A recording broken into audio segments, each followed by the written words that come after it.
বন্ধুরা, এই গল্পটা কোনো বানানো নয়। আজকের গল্পটা বাস্তব, একেবারে সত্য। একটা সকাল যা শেষ হয়ে গেল শত শত মানুষের কান্নায়।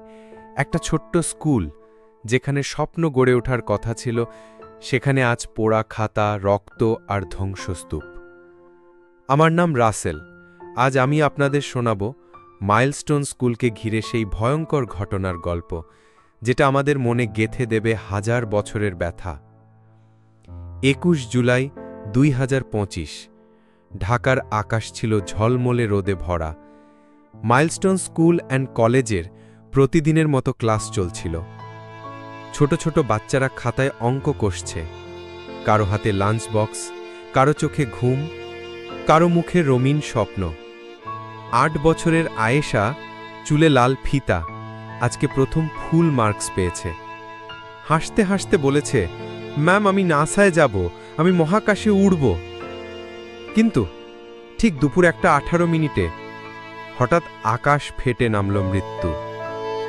একটা যুদ্ধ বিমান F-7 ঢাকার আকাশেই উড়ছিল, কিন্তু হঠাৎ নিয়ন্ত্রণ হারিয়ে সেই বিমানটি ধাক্কা খেয়ে পড়ে গেল সোজা স্কুলের ক্লাসরুমের উপরে।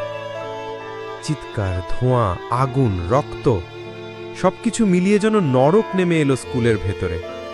একজন শিক্ষক, যিনি নিজের শরীর দিয়ে বাচ্চাদের বাঁচাতে গিয়েছিলেন, তিনি আর ফিরে আসলেন না। তার গায়ের পোশাক পুড়ে ছাই হয়ে গেল, কিন্তু তার বুকের নিচে থাকা 2টি শিশু প্রাণে বেঁচে গেল। বাচ্চারা দৌড়াচ্ছে, কাঁদছে, কেউ কেউ নিঃশব্দে পড়ে আছে মাটিতে, চোখ খোলা কিন্তু নিথর। স্কুল গেটের বাইরে তখন এক মা হাউমাউ করে বলছেন, আমার মেয়ে লাল ফ্রক পরেছিল, কেউ দেখেছেন? এক বাবা অঝরে কাঁদছেন। সে বলেছিল বড় হয়ে আর্মি হবে, আজ একটা যুদ্ধবিমানই তাকে কেড়ে নিল। জানা গেছে, যে বিমানটি ভেঙে পড়েছে সেটা আগেই বাতিল ঘোষিত ছিল। তবুও সেটি কেন আকাশে উঠেছিল? কেন আমাদের শিশুদের জীবন নিয়ে এমন খেলা? কে দেবে এই প্রশ্নের উত্তর? পাইলট সাহসী ছিলেন।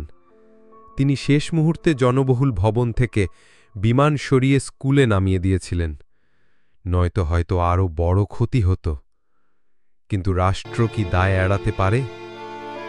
আজ 16টি কফিন একসাথে সাজানো ছিল, ছোট সাদা কফিন।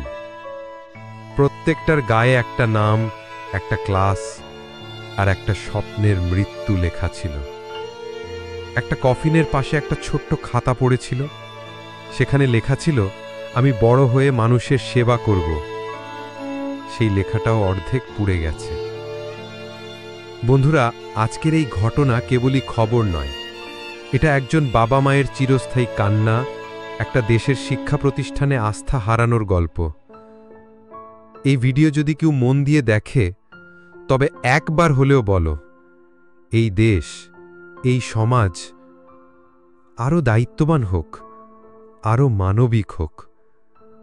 আর কেউ যেন স্কুলে গিয়ে ফিরে না আসে কফিন